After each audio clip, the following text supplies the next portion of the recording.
Hallelujah. Amen.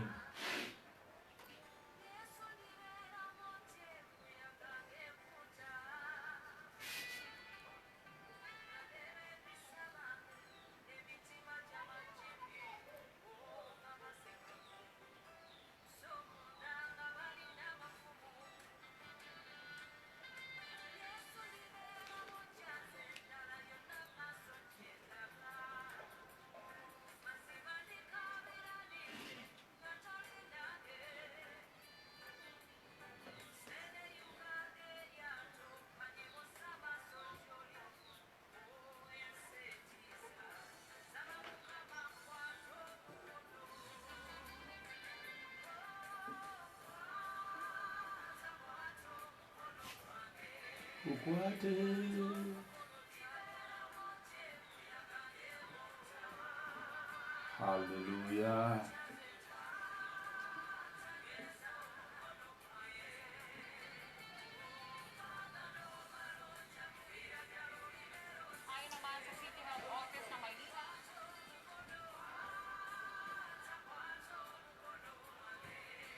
Akaseera kano kako. This is your time. Buli omu gy'olivaayo. Wherever you are, come out. Baako gw'okoonako. Contact someone. Sharinga. Share. Ya mu linnya erya Mukama waffe Yesu, Mukama agenda kwogera naffe. In the name of our Lord Jesus, the Lord is going to speak to us. Tugenda kwogera ku birooto olwaleero. We are going to speak about dreams today. Naye okubivuuna n'okubisabira. But interpretation and praying about them, kya ku Sunday. It will be done on Sunday. Nja kubanga mbagaidinga. I will be guiding you. Gwe kyo kirooto saba bw'oti. That concerning that dream, pray in this direction. Gwe kyo kirooto saba bw'oti. And this dream, pray in this direction. So tubaaniriza era tukyabaaniriza. Therefore we welcome you and we are still welcoming you. Ene waffe Uganda. Here in Uganda it is 2228. Nammwe abali mu Uganda mugiraba. And those in Uganda, I think you can see. Naye twebaza Katonda. But we thank God tuli balamu. That we are alive. Mu linnya erya Yesu. In the name of Jesus. Ezideka zikyaliza tutendeka ssatu kuba katutandike tugende maaso n'ekigambo kya Katonda. We have 3 minutes from now to go ahead with the word of God.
Hallelujah. Amen. Tukyateekateeka mwe abakyajja nammwe abatuuse mwenna tubaaniriza mu linnya erya Mukama waffe Yesu. We are preparing those that are coming and those who are already here. We welcome you in the name of our Lord Jesus. Hallelujah. Amen. Tusanyusa obbalaba mu linnya erya Mukama waffe Yesu. We are glad to see you in the name of our Lord Jesus. Leah, you are welcome. Leah, you are welcome. Zam, you are welcome. Zam, you are most welcome. Magezi, you are welcome. Magezi, we welcome you. Dumba, you are welcome. Richard Dumba, you are welcome. Kalanzi, okoze kyamaanyi. Kalanzi, that's a great work. Hallelujah. Amen.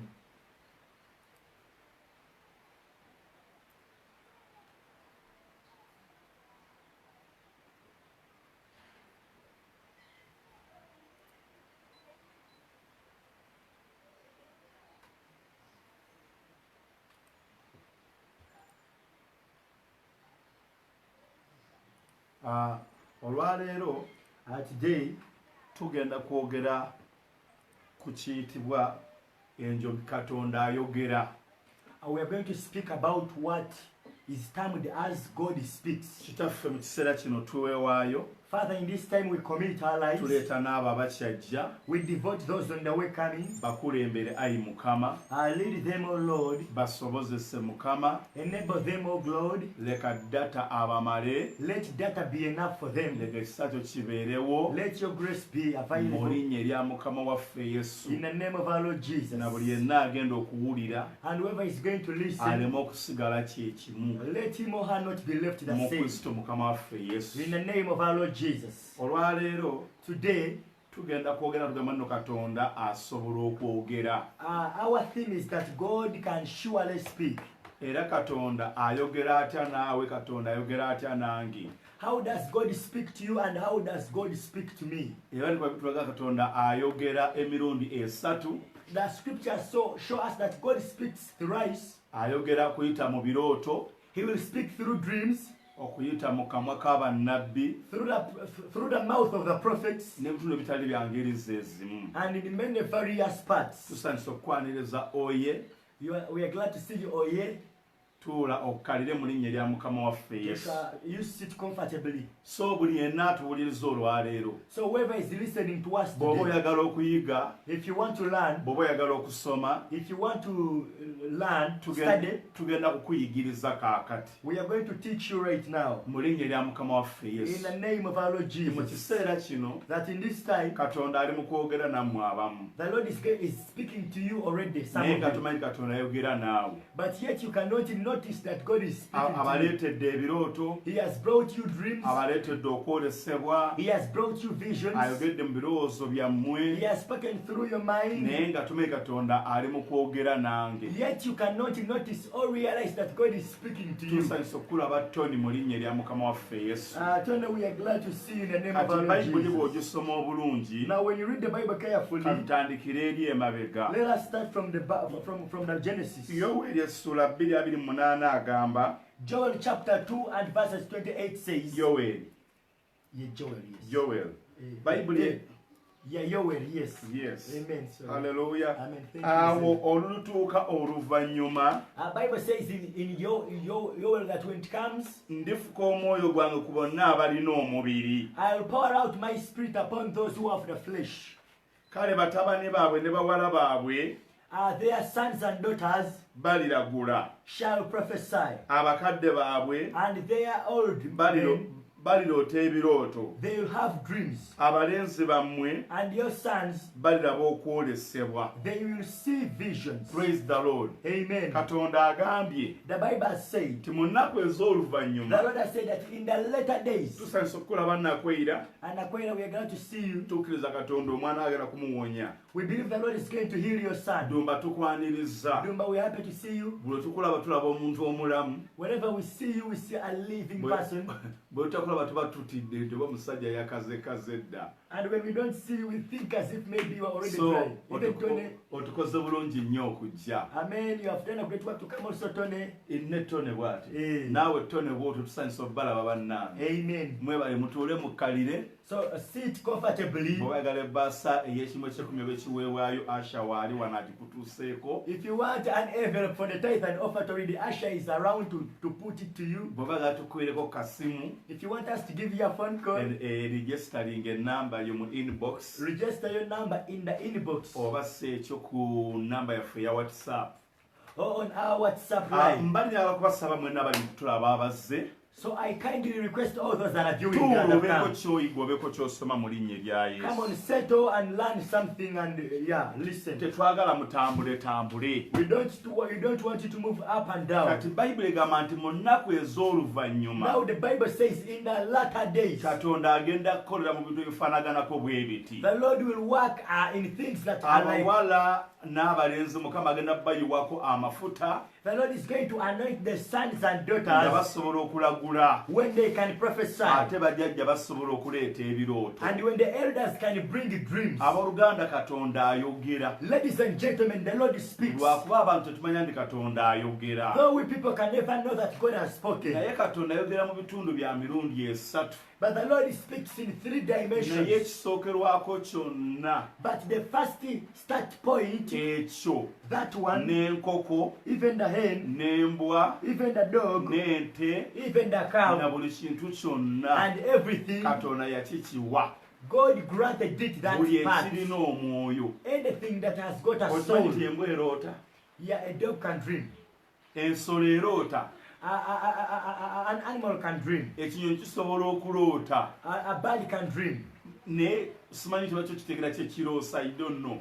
I don't know what makes you to have a dream. Naye ekikulu kya byonna But above all, kiri nti omuntu is that person, Katonda amuloosa nnyo. the Lord makes a person to dream so much. Ekitewaanya abantu mu kuloota What bothers people in dreams, era ne banyiiga nnyo and they get so annoyed ebirooto ne baloota at the dreams they nga get tebabitegeera when they can't understand them, oba nga bibi.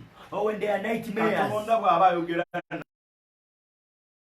noonyeza kirooto kirungi kyokka. He will not get you only a Kuba good dream, kitegeeza nti mu kirooto because it means in a dream mubaamu okubuulirira, there is advice, mubeeramu okulabula, there is warning, mubeeramu olugambo lwa Katonda, there is counsel of the Lord, mubeeramu okutegeeza kigenda okubeerawo. there is information of what is to come.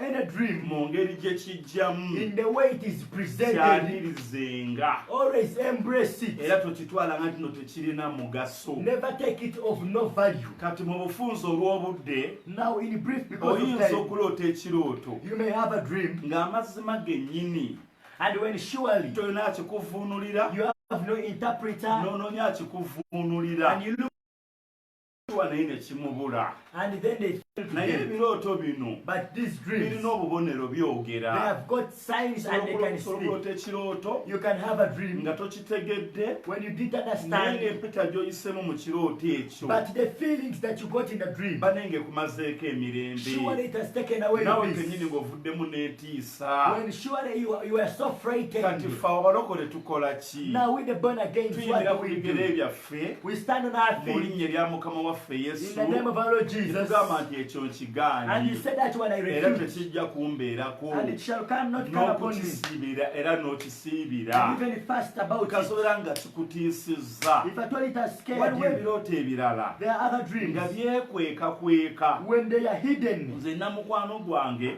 I have a friend, yafa I died. emyaka nzika giringa 23 emabega. I have a friend who died 23 years back. Yaloota ekirooto He had a dream. ng'atambula ne Benihini. He was moving with Awo Benahin Benihini we yakyakira ennyawo mu 98 awo. around 98 when Benahin was at the peak at the climax. 97 awo. 1997. Bwe twalabira ennyo Benihini awo. That is when Benahin was at the epitome Nga yaliko yekka by then. of the Christian whatever it was there. Ono gayi ng'aloota. And then this guy Atambula would ne dream. Benihini. He was always moving with Benahin. Batambula mu lusuku. They were moving in the Nga plantation. gayi alina amafuta. And this guy was super Oli anointed. omusajja alina amafuta. My friend was super Saagala anointed. balimba. Alabako. Up to this time, I've never Mu seen that kyaki anointing. yaffe There was nobody anointed. tegatusumba. Even the pastor was leading us. Tetwamulabako nago. We never saw him with that Era anointing. gaayo ono And this baali guy, bamuyita Kigozi. he was called Yali Chigozi. akulembera abavubuka. He was the youth pastor. Baali bamuwa morning service He was given the morning service. nga ya luzungu. It was Naye English. ng'akwata abantu abagamba musimbe layini. He would get people, tell them line up, Abantu ne basimba line up. kati n'agamba buli omu And then he would say, njagala everybody, weeteeketeeke. I want you to prepare Era yourself. buli omu And everybody, njagala obeere asha wa I munno. want you to be an usher of your Kati ono friend. asoose mu maaso Now the first person in nga the front bw'amukwatako line, bw'ati bwepa when he touches this pastor, ng'amasannyalaze gabayitamu bonna they would be electrified throughout the whole line paka kw'oli to asembayo. the last person in the line. Waiting. Ate omusajja ono kye yali antabulako I like Talking about this yali man, tasaba nnyo he wasn't so much nga prayerful. tamanyi kusaba He wasn't good at naye prayer, ng'akozesebwa bikolwa but he would use actions. ebiseera bye ebisinga obungi Most of the time, yafukamiranga he bufukamizi used to kneel down. mutwalira ku buliri. Kneel down, sleep would take him on the knees. Tukwaniriza muganda ffe Nalugwa Nalugwa, you are most welcome. And Aaron home. tukwaniriza mu nnyirira Mukama waffe Yesu. We welcome in the name of our Lord Naye Jesus. omusajja no yaloota ekirooto ekyo When this man got this dream, nga mu ndabika ennyangu in layman's language, nga kiraga nti kirimu obulamu, it showed that it had life. kiraga nti ajja kukola eby'amaanyi mu It mawanga. was showing that it would do great things in nations. Naye yali mulwadde wa HIV But it was HIV. era n'amala n'afa ndowooza mu mwezi nga gumu. After getting this dream, he died in a period of 1 month. Ekintu ekyo ne kinjigiriza That taught me, ne bwe ndaba ekyoto nga kirabika ng'ekirungi ennyo. though I see a dream that seems to be a little bit easier, Nkisabira mu paati bbiri. I pray for it in 2 Ngamba nti bwe dimensions. wabaawo ekyekwese mu kirooto kino I say if there is any hidden meaning in this dream, n'okusiiba nga nteeseeko okusiiba with addition with fasting, ng'ekintu ekyo kibi nkikutula I break it if this thing mu is linnya wrong. erya Mukama waffe Yesu. In the name of our Lord Then Jesus. n'ennyaniriza n'amakulu agalimu amalungi. And then I welcome or grant the good meaning in it. Ekyo njagala ompulirize bulungi. I want you to listen to me Lwaki very well. ngezaako okubagamba bino ebintu? Why do I tell you this Nti thing? abantu bangi nnyo That many people, ndabika when in nga appearance, n'omusumba we yajjidde mu kirooto ekyo, it is your pastor who came in that dream, oba pulezidenti yajjidde mu kirooto or ekyo, the president himself came in that oba dream, omuntu yenna yajjidde mu kirooto ekyo. or anyone came in that dream. Naye Sitaani mulimba, But the devil is a asobola liar. okwambala omuntu yenna He can put on anybody's n'ajja appearance gy'oli. and masquerades to you. At the same time, Another point, Sitaani asobola ddala okukulagira ddala omusumba wo the devil can show you your pastor oba taata wo or your father ng'agenda kukutuga when he's going to strangle you, oba nga or when he's beating you, oba noba mukwano gwo gw'omanyidde ddala nti mukwano gwo nga mazima ddala mukwano gwo mu mwoyo ne mu mazima, or the friend that you know, close friend that you know in spirit and in n'omulota truth. ng'akusuula mu kinnya, And you dream when he's casting you in a naye pit. ng'ate tekiribeerawo. Yet it will not Naye happen. ng'omulabe kyanoonya But when the devil what he's looking kuba for, separatinga, it is to separate you, kwagala kubaawukanya, wanting to separate oba you. n'otanga mukyala wo akutte ekisa agenda kukufumita, Or you dream when your wife is getting a knife trying to pierce you. naye nga si kiso. Yet it is not a knife. Maybe ng'agenda kwogerako ekigambo Maybe he's going to speak a word to you ekitali kirungi, that is not right. noba nga Sitaani Or when the devil anoonya engeri gy'ogenda okumwekengera. is looking for a way to bring So suspicion between ebirooto you. bino biri so complicated So these dreams are very eri mmwe complicated abantu ababiroota. to the people that have these Ate dreams. obuzibu bwe tulina, And yet the problem that we abafuuzi find, b'ebirooto tulina, we don't have interpreters of ate dreams. gwe bw'oloota ekirooto And when you dream a dream, oyagala okibuulire omuntu, you want to give it to ate someone, omuntu ajja kukivuunula and the person will dream it okusinziira nga bw'alabye. depending on the way he has Bwe seen tusoma mu it. byawandiikibwa, When we read in the scriptures, bayibuli etulaga the Bible shows us ekyoto kino nga kyali kiri vice versa, nga kigamba kiri upside down, tekitegeerekeka. when this dream was mixed up, it could not be easy to understand it. Falaawo aloota ekirooto. Pharaoh gets a dream. Njagala owuliriza ebirooto bino. I want you to listen to these dreams. Aloota ekirooto He gets a dream. 27 fatted cows ziva mu mugga are coming from a river. nga nnene, When they are fat, nga zinyirira, they are fine, good nga looking. zirabika bulungi nnyo. Yes, Bayibuli yeegamba the Bible says neevaayo ente endala musanvu there came out 7 other ne cows, zimira ente ziri omusanvu. and they ate or swallowed the other 7 Naye cows. Katonda ng'ali mu kulanga njala. Yet God was proclaiming a drought, Kama ffe Yesu a famine in the name of Jesus. olaba ntulina okugamba engeri gye bibuzaabuzaamu. Hope you can see how confusing these things are. Praise the Lord. Amen. Yusufu n'aloota ekirooto And Joseph got a dream. ng'alaba ebinywa by'eŋŋano 11 bivunnamidde ekiki. He saw 11 sheaves of wheat bowing before his. N'alaba omwezi n'enjuba n'emunyenye 11 nga zivunnamidde emunyenye gye yali akutte. And then he saw 11 what?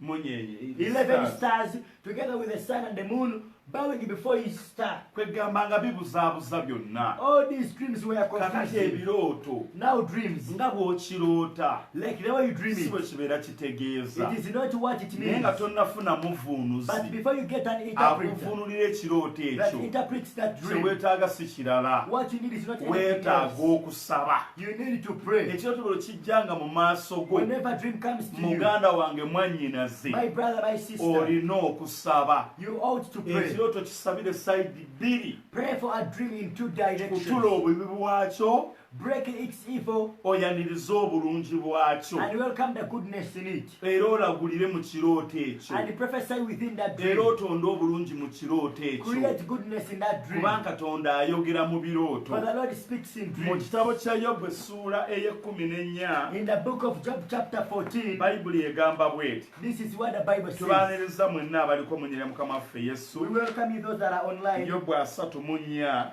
Job 34, olunyiriri olw'ekumi 14. agamba bw'ati: This is what it says. Katonda ayogera omulundi gumu, The Lord speaks once, weewaawo emirundi ebiri, or surely twice. abantu newankubadde nga tebassaayo mwoyo. Though people don't lay heart. Owulira, Amen. mu kirooto, In dreams, mu kwolesebwa okw'omu kiro, even in a night vision, otulo otungi bwe tukwata abantu, when deep sleep falls upon nga people, babongoota ku kitanda, when they're sleeping on awo the, n'alyoka aggula amatu g'abantu, on the bed, and then he opens the ears of people, n'ateeka akabonero and he puts a sign k'okuyigirizibwa of teaching, kwabwe. or of their teaching. Owulira muganda wange, Amen. agambye ateeka kabonero. He says he puts a sign. Kati singa otunuulira bano abasoma,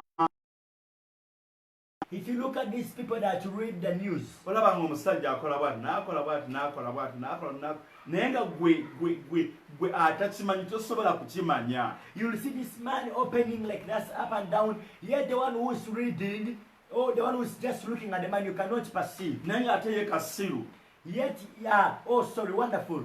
These people that when they're reading news, these people that interpret for the deaf, you will see them doing signs. So the one who's viewing, you cannot understand, but the deaf can understand. ye asobola okukitegeera. The deaf can understand. At the same time, Mu kiseera kye era kimu, n'oyo kasiru, the deaf person era naye tasobola kukitegeera can never understand nga teyagendako mu ssomero, when he never went to the school okusoma sayinzi to ezo, understand those signs, okusoma obubonero to obwo. understand those Akati signs. Katonda agamba Now God says, nti Katonda bw'aba asomesa when God is teaching ebirooto bino, these dreams, abireetera mu bubonero, he brings them in signs. mwateekera okuyigiriza. That is why he puts the Tusanyusa understanding. okulaba Jona, We are glad to see John. omwana He puts the kati meaning ng'akutuma when he sends you, ofune okutewaana, that you may get a trouble. onoonye ani akuvuunulira ekirooto You look ekyo. for somebody to interpret you Bw'oba that dream. tonoonyeza akuvunula ekirooto If you ekyo, don't find somebody to interpret otwale that dream, eddaala okusaba. take a step of Gy'okoma prayer. okutwala eddaala okusaba, The moment you take a step of Katonda prayer, agenda the akimenyaamenya Lord goes on mu breaking it mutima down gwo, in your heart, n'otegeera. and you're able to understand. Kankiddemu kino, Let me come bw'oloota once again. ekirooto When you get a dream, n'obula akikuvuunulira, you fail to find someone oba to weetaaga interpret. butagenda kukola togenda, If it means not to go to work, don't go to oba work. weetaaga butalya mmere togirya, If it means not to eat food, don't eat. oyingire mu kisiibo Enter in a fasting osabe, and pray. ng'okutula ekirooto ekyo ky'oloose, As you break the dream that you had, obubi obukirimu, the evil in it, ate n'okwaniriza obulungi, and welcoming the goodness in it, n'okweragulako, and prophesying upon your life, n'okwerangirirako. and declaring upon your life. Oluvannyuma Later osobola on, okwebaka,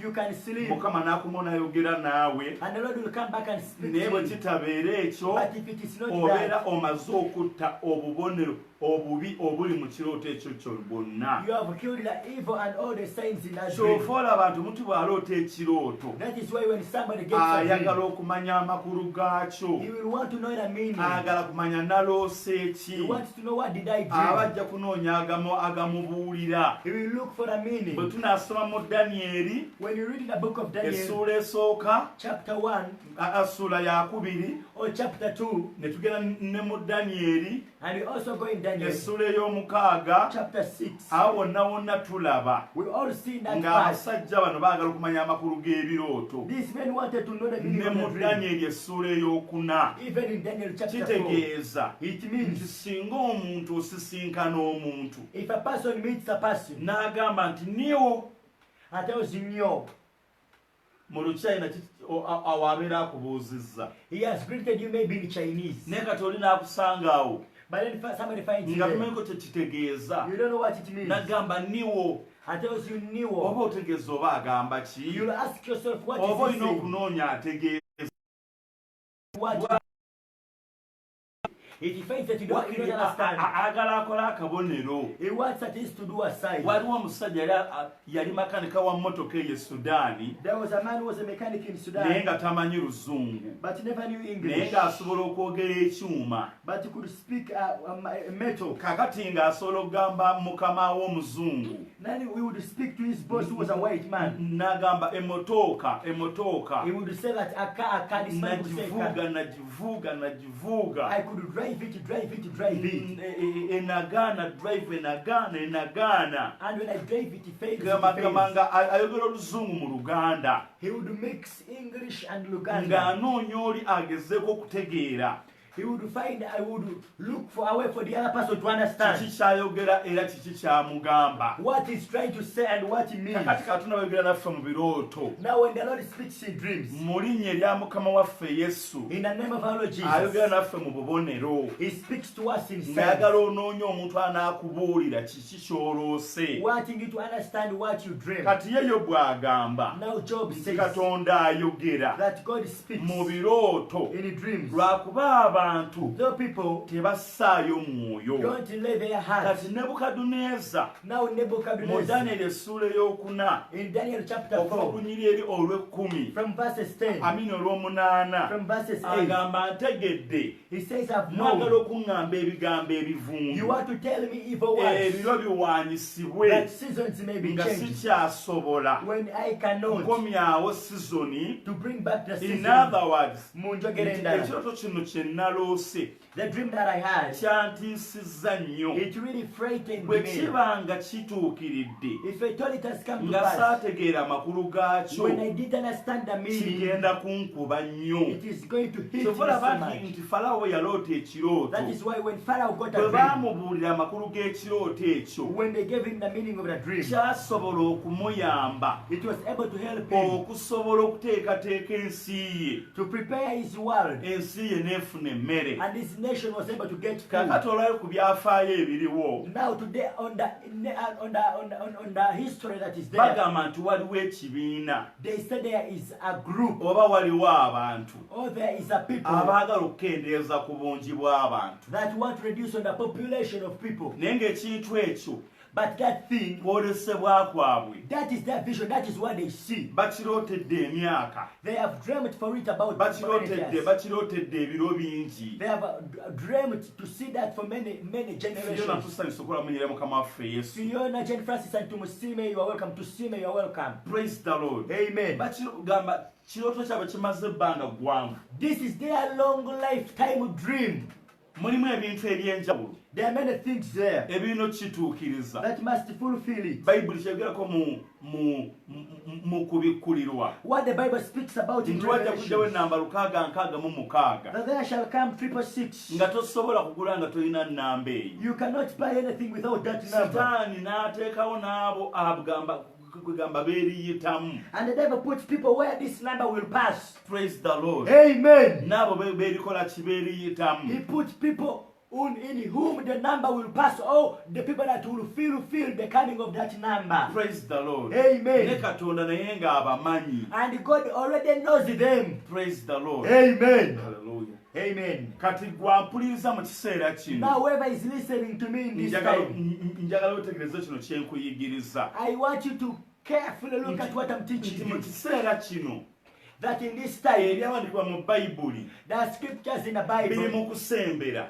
are coming biri closer. mu kusembera They're coming closer and byalinga closer. ebirooto It was like a dream. byalinga ebirooto It was like a dream. naye kati biri mu kusembera But now they're coming to fulfillment. ffe abagenzi batambulako akatonotono As you have traveled a little bit, bw'ogenda mu nsi ezo ezaakula when you go in the developed kino nations, kyenjagala okubuulira this is what I want to okyama tell ku you. ssundiro ly'amafuta You'll branch on a petrol station, n'oteeka gamba n'onyigamu ssente z'oyagala and then you write in the amount of money you want, era n'ogateekamu and then you will put there the money. ekyuma tekisobola kuwa amafuta ag'essente gamba z'otojje ku kaadi yo. Wow, the machine can never give you the fuel that is not in a measure or equivalent to the money that you have put there.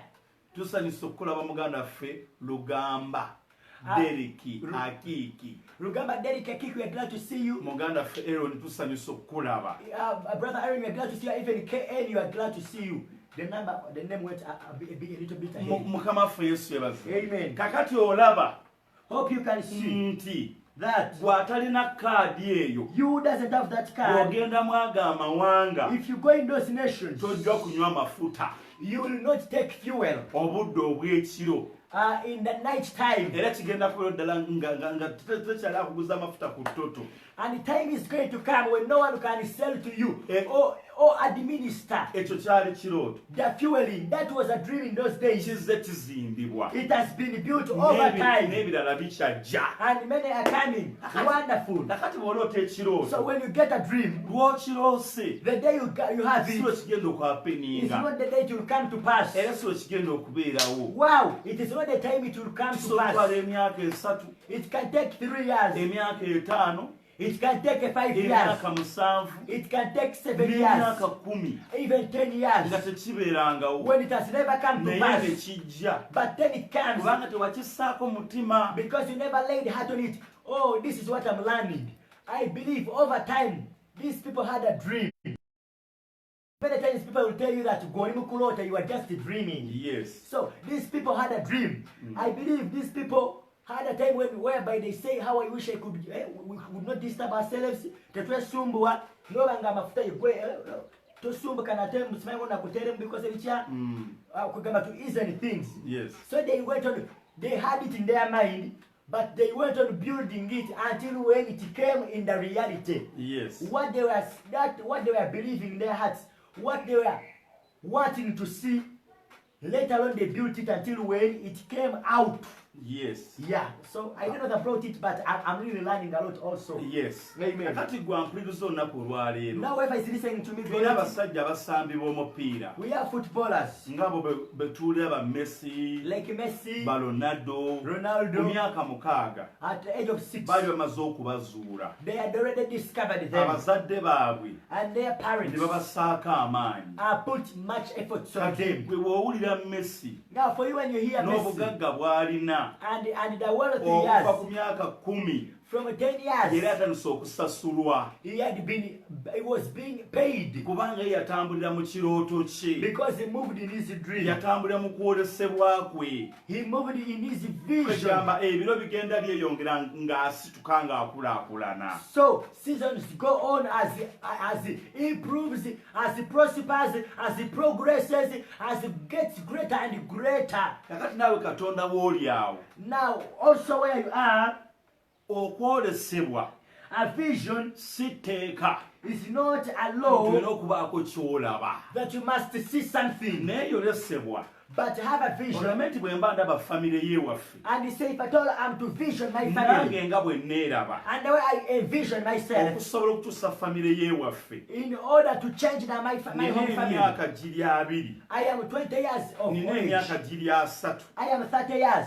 Ku myaka 50 At the age of 50, amaanyi gange aga ssente my power of money, nfune million 8 omwaka. I earn 6M a month, 8 8 million a year. eya. Wow. Naye bwe mba nga ndidde ssente zino So I'm to consume all into this money. n'ebinneetoolodde And I spend on the things around me. miliyoni 6,200 nzimalawo I can consume 6.2 M omwaka omulamba nga n'abaana bange basomye to the whole year with my family and also educating my kati children. eneemu 8 Now the 1.8 mu myaka 10 in a period of 10 n'okuba years, wali akabanja and you buy a plot of land n'ogula somewhere, n'akabanja eri and you somewhere, gwe n'otofaayo and you don't mind. n'omanya nti mu myaka 10 You will know in a period of 10 akabanja ke years nagula miliyoni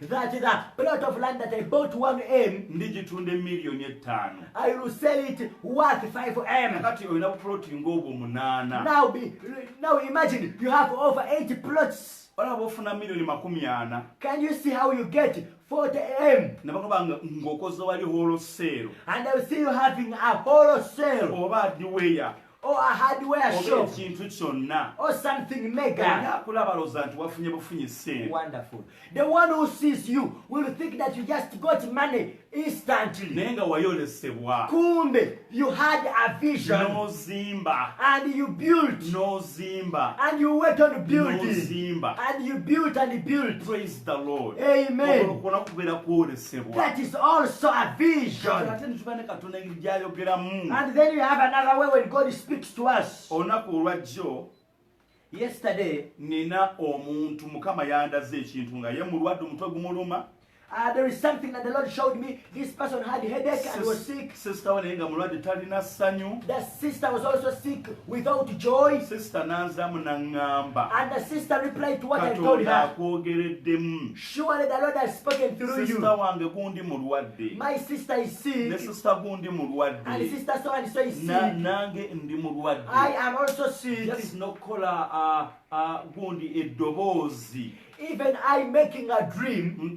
eddoboozi erya whatsapp voice message Even I to speak. Oh, a voice to come out of me. ng'awulira nti gyali lutalo tasobola kukikola She was struggling to do it. lwaki kubanga babadde balwadde Because they were sick. We just want to welcome Goreti, Mami Goreti, Kabugo, Christine, Pastor Oliver Mbabazi. tubaaniriza mu linnya lya mukama waffe yesu We honor you in the name of katonda Jesus. n'ayogera And the Lord spoke. oyinza okutuuka awaka So you may reach home. mukyala wo n'ayogera And your wife speaks. naye olaba katonda yayogedde naawe And yet you see it is God who has spoken oba to you. omwami wo n'ayogera Or your husband naye speaks. katonda nga yayogedde naawe Yet it is God who has spoken to you. olunaku olumu mukyala wange baagenda n'abavubuka ng'akulembedde avubuka nga bagenze out One time my wife led a team of youths for a retreat, bwe bagenda an out- outing. bwe bagenda out bandekawo ewaka So when they went for an outing or a retreat, they left me at home. naye embeera ndi mu nnyumba neebase But I was in the house. I was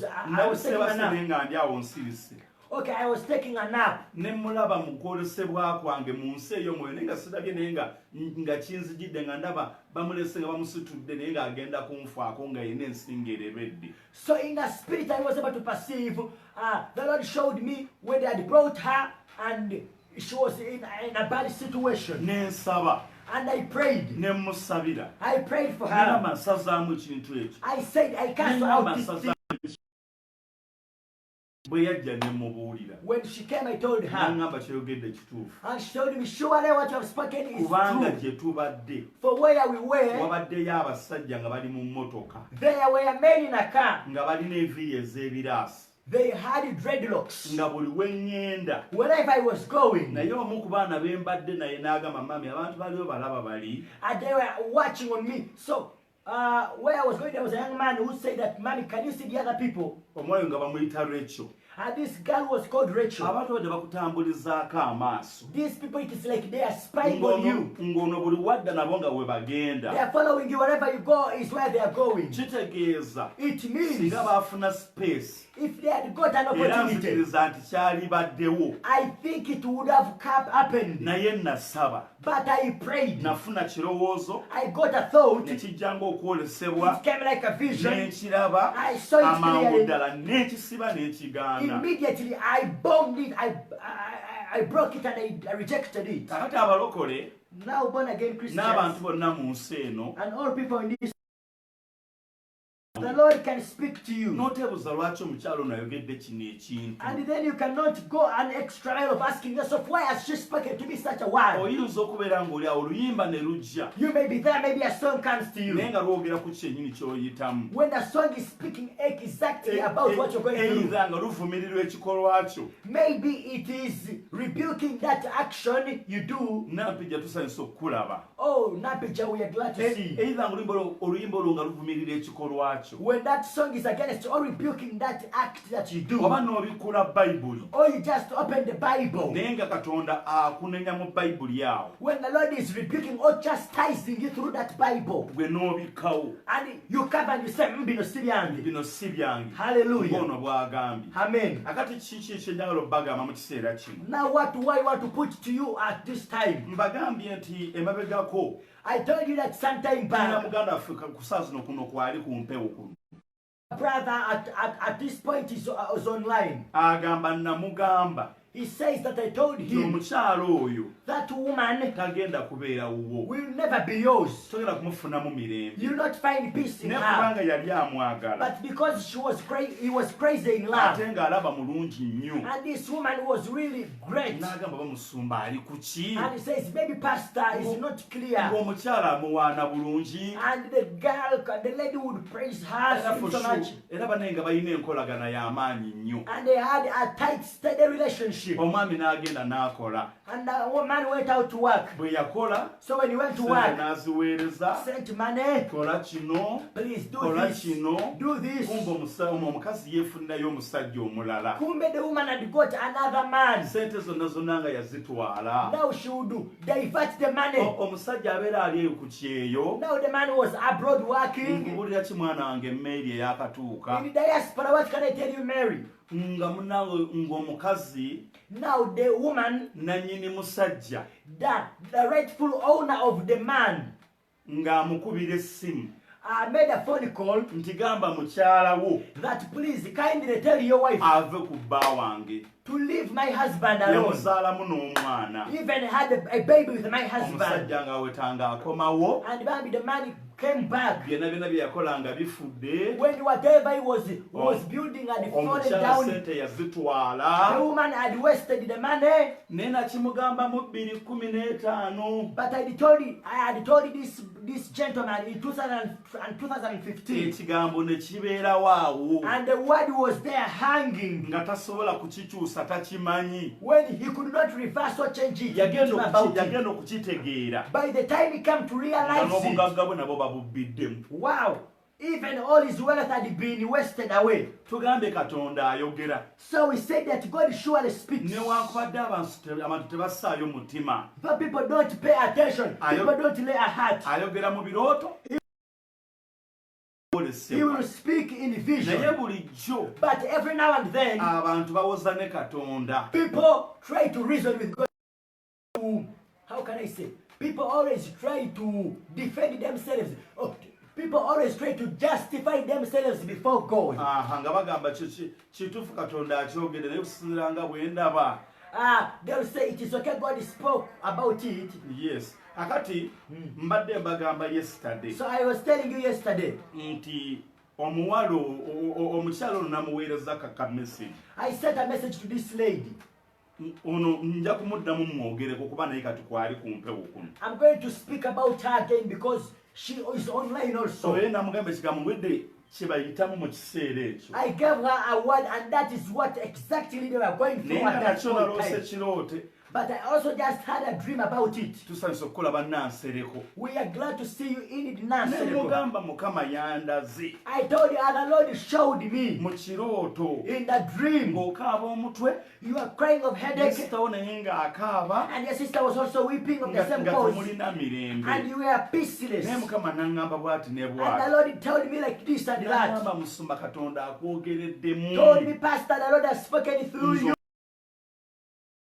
Sisita wange kansanga omutwe gumuluma. My sister in Canada had the Sisita same wange issue. e Canada naye My bw'atyo. God, even my sister in Canada the same Ffenna issue. tuli balwadde natidde. We are all sick of the same cause. Nabadde nva navuba ku byenva okushopinga. I was from making a shopping. Nange nefuna okusoomoozebwa. I also found a big challenge. Mukama n'angamba olina okusabira abantu abo buli lunaku wakira essaawa nnamba. Oh, the Lord told me you should take an hour every day to pray for those people at least. Naye kasita mumpulira ekyo ngenda kukiddamu ngenda kitandika ku Monday. So good enough you are following me, so I'm going to start on that point on Monday. Kubanga nkyalina abali mu layini ab'okusabira. For I have many a long line to pray for, a queue to pray for. Kakati Bayibuli egamba wano. Now the Bible says here, Nti saagala ebiro biwaanyisibwe.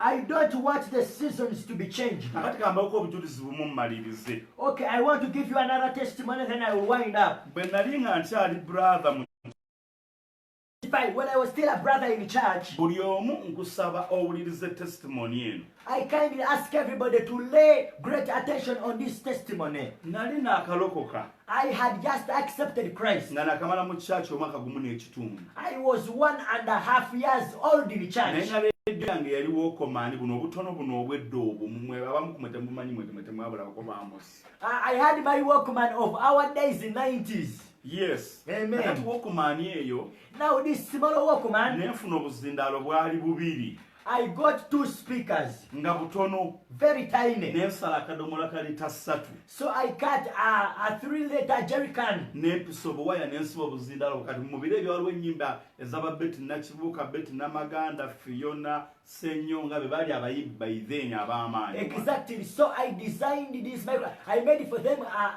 them a covering. I dressed them, and by those days there were songs of the names that they've mentioned. Kakati nembera ne kaleediyo ako. So I had that radio. Bwe mbeera ne kaleediyo ako When I had that radio, awo Padde n'ajja Apostle Paddy comes in, n'aleeta kaleediyo. brings in a radio. Bw'aleeta kaleediyo When he brings in a small radio, nga mmaze okutambula nkondowooza omwezi nga gumu.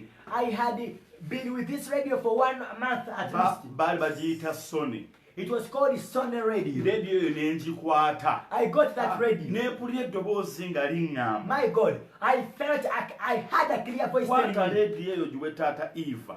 get that radio and give it away to Tata Eva. Lwali lunaku lwali lwa mukaaga. It was a Saturday I cannot forget. Nali ngenda kulembera prayer group. I was going to lead a prayer group. Bannange nabonaabona. My dear friends, I was troubled. Bannange nabonaabona. My dear friends, I was so much Anthony troubled. Van Raka, you are welcome. Papa Anthony Van Lack, you're welcome. Bannange nabonaabona. I was so much perturbed. Natawaana. I was so troubled. Eddoboozi ne linnemerako. And the voice was Nga persistent, liŋŋamba. telling me, Mister, Leediyo eyo gikwate. get that radio. Ogiwe taata Eva. Give it to your neighbor, Daddy Eva. Nennemerako. And I was still rigid. Nempulira nga nninga omuntu ava okudduka emisinde emingi. My heart was racing as if I was running miles of hours. Nempulira ng'ali mu kudduka okw'amaanyi ennyo. I felt I was sweating profusely as if I was running many miles. Nensitula leediyo. I got the radio. Nengitwala ewa taata Eva. I took it to Tata Eva. Bwe ngitwala. When I took it Be there, nabuulirako. the people I told it Ne about, baŋŋamba singa ffe otugambye. they told me if you had told us in advance, Tetwali kukkiriza. we wouldn't have allowed you to Ekyo give it mizimu away. gyennyini. Those are clear demons. Katonda takulaba nti nno waakalokoka. Can't God see that you are a newly born again Christian? Katonda takulaba nti oli mwavu.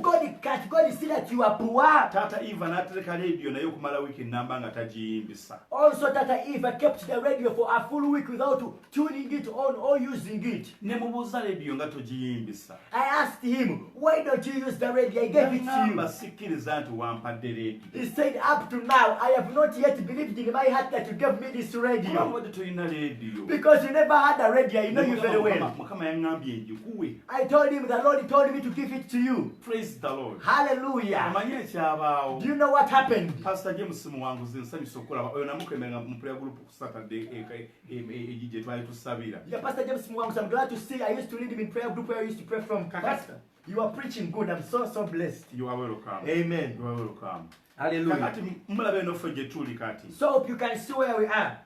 Tutambula ne tuwa abantu ku mmere. We move door to door as we give out food. Naye owulira ng'Omwoyo Omutukuvu ayogera naawe. But you'll feel the Holy Spirit convicting you clearly. Nti oyo tomuwa. Don't give him or her. N'omuleka nga n'okukaaba akaaba. You live high. katonda kudereketinga nti muwe wali but you feel the Lord directing you, you should give in the other house. era ne bwe tumala wano kati okuweereza Even after ministering here, tugenda mu field we are going in the naye field. bulya nga mukama mumusaba ati tuwe direction But you ask of the Lord, please direct us the house to go to. tuyite ludda wa Which route should we take? kuba katonda ayogera For the Lord speaks. okuddayo eri ewa taata Eva Now going back on the story of Daddy kumbe Eva. taata Eva yali muweereza Daddy Eva was a minister.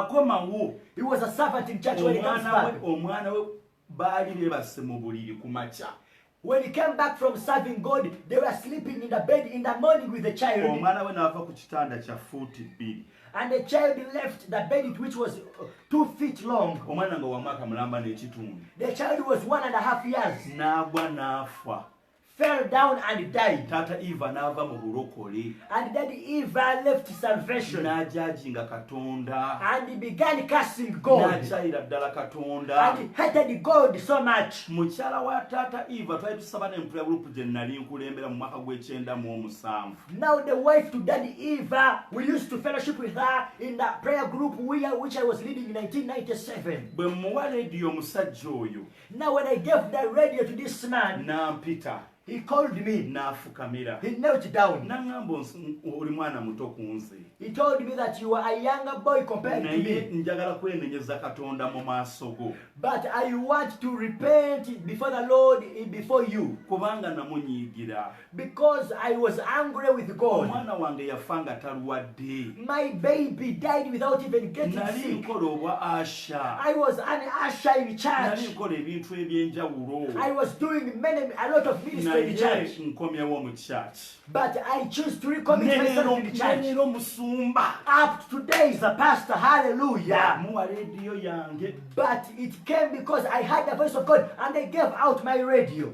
ne mala emyaka 3 I spent 3 nga years. siina leediyo No radio, siina kintu kyonna no nothing. naye bannange But brethren, saagala kubalimba I don't want to lie to siri you. bulungi I am not very well off, naye siri bubi but I'm not badly off. siri mugagga I am not rich, naye nina but I have siri something. w'amaanyi I'm not so naye powerful, ate siri munafu but I'm not weak. naye mpulira But I okuva feel mu kiseera ekyo from that time, katonda yatandika okuneesiga the Lord began trusting me. n'amanya nti bwe njogera ne medi He knew when I speak to Medi, ategeera he understands era awulira and he will hearken to me. kati bayibuli egamba Now the Bible says, katonda ayogera the Lord speaks. lwakuba abantu tetussaayo mutima Though we people, we don't lay our heart, we don't pay attention. tetussaayo birowoozo We don't give in our kati thoughts. bw'alaba ng'ayogera eri abasumba nga tetuwulira So when he finds out that he's speaking to pastors and pastors are not kyava putting attention, ajja gye muli mu birooto so he comes to you in your dreams. ate abamu ku mmwe And some of you, singa ofuna omuntu n'akuwa ekirooto if you find somebody who gives you a dream, ogamba otya what will you say? katonda bw'anaŋŋamba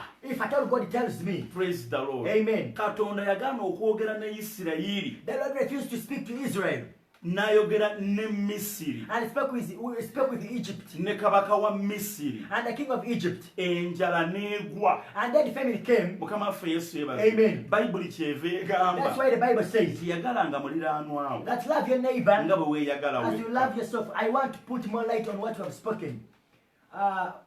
Just interpreting. I'm not adding on, but in the interpretation for those who are following in English. Bishop has said, or pastor has said that at times when you people they give you a dream or a message, because of your pride, you'll say, "Let me wait for the Lord to speak to me also." Yeah. Hallelujah.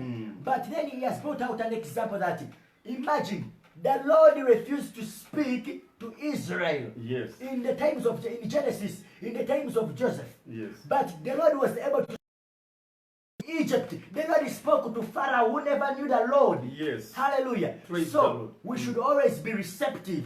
That's why the Bible says in Thessalonians, First Thessalonians chapter 5, that don't despise prophecies. Though we must test the spirits, but don't despise tonyomanga. Yes. Maybe you can continue. kakati mu bufunze kirwalo bategeeza olwaleero Now, in brief, what we want to tell you, ebirooto that dreams, tubikkiririzeemu. should we believe in them? Ebirooto tubikkiririzeemu. Okay, let us believe in dreams. Wabula ate tetubyesigamako. But let us not lean so much against the dreams. Twesigame ku Bayibuli. But let us lean so much on the Kubanga Bible. ekirooto For a dream, tekigenda kutwala mu ggulu. it will not take you in heaven. Ekirooto A dream tekijjawo kibi kyo. can never take away your iniquity or sin. Naye ekirooto But a dream ku future yo on your future, wano wansi ku nsi on earth down, Katonda asobola okwogera mu kirooto the Lord can speak through a dream okukulabula to warn you, to okwadvisinga advise you, ne mu ngeri zitali to show you direction and in any possible way. bw'oloota ekirooto When you get a dream, tokisinza. don't worship it. Ekirooto A dream, gw'olina okukitereeza, it is you to put right what you have got in a dream, okukitta to kill it. ekyo amakulu gaakyo agalimu amabi. It is upon your authority to kill the bad meaning in the dream. At the same time Mu kiseera kye kimu. n'amawulire agalimu amalungi And the good news in the dream, gw'olina okutereera. it is you to put yourself right, to position yourself. Praise the Lord. Amen. Gw'olina okutereera.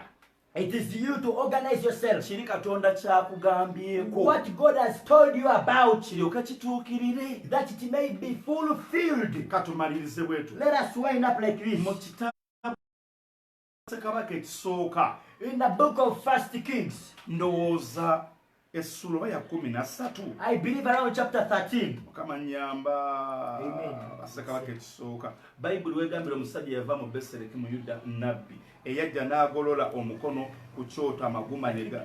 Yes, it is 1 Kings 13. Yeah, 13.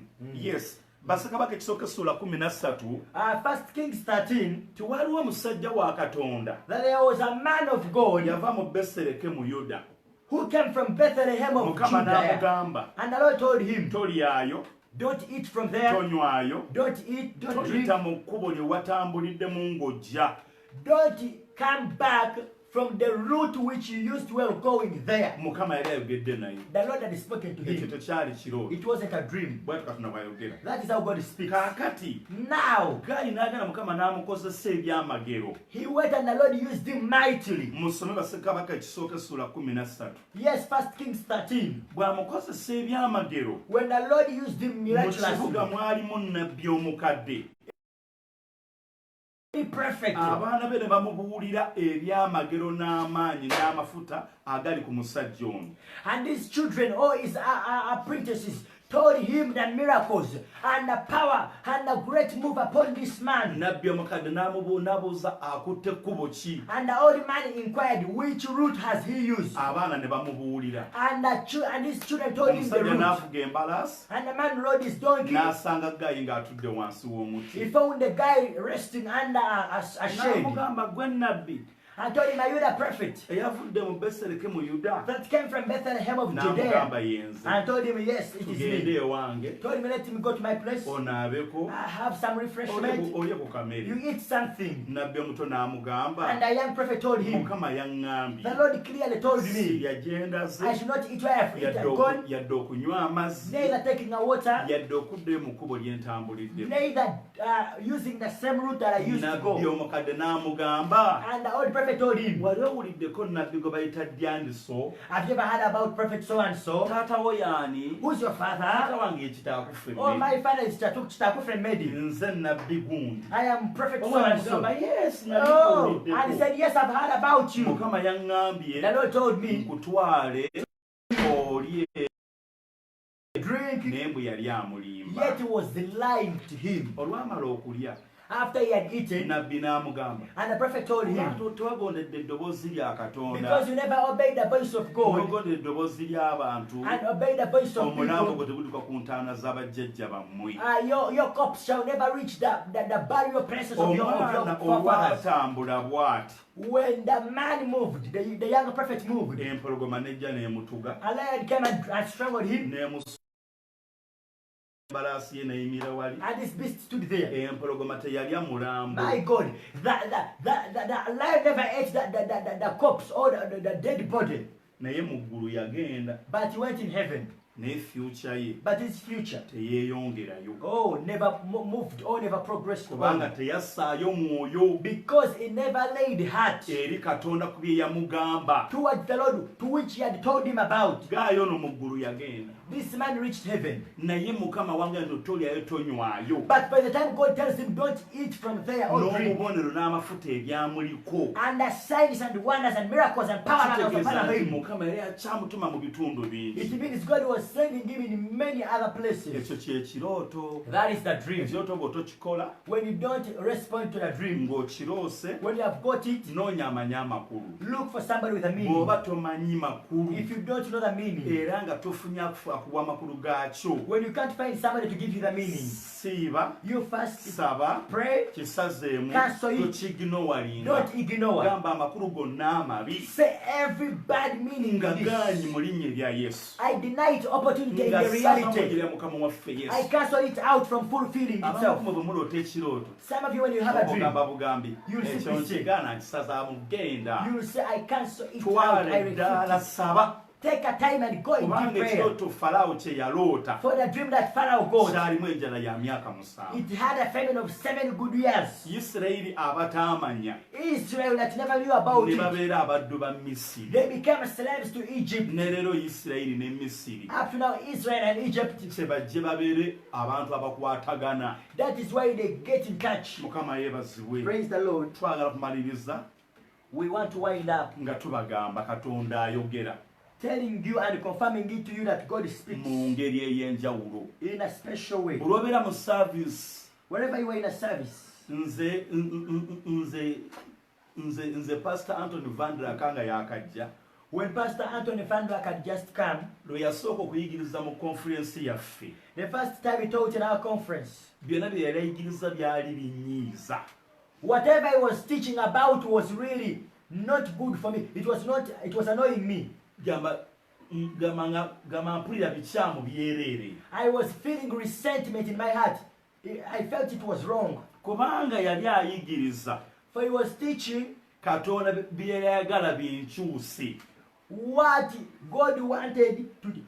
He was teaching the things that God wanted me to hear that I may change. Era namaliriza nkitegedde And I finally nti ended up Mukama realizing teyaleeta Anthony kubanga lw'abantu yali amuleese ku lwami.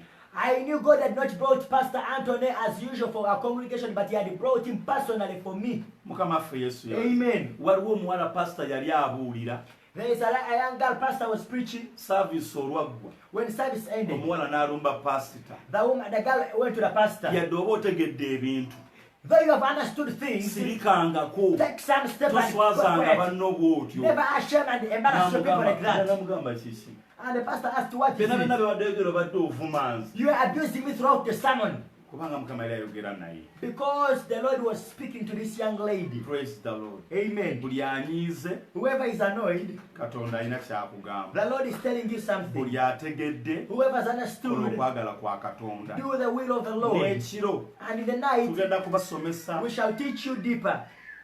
enkya ku Sunday Tomorrow on Sunday, tugenda kubasomesa. we shall teach you. Then ku Sunday ku ssaawa 3 ez'ekiro Then on Sunday 9 p.m., tugenda kuvunula ebirooto, we shall interpret dreams. tugenda kubisabira, We shall pray for them. tugenda kubikutula. We shall break them. Mukama abongere omukisa. Surely may the Lord bless you. Era tuno tumaliriza, And here we are finishing. Mukama abaaliza ekisa May the Lord yield His grace era for you. ababeerere Katonda. May He manifest as a mighty God to Abaaliza you. ekisa Yield the grace for you. era ababeerere Katonda. Manifest as God. Batman, thank you for following. We are not recognized you, Lumega. May God bless you. Mukama awere ddala omukisa. Hallelujah. Amen. Shataya. Thank you, Jesus.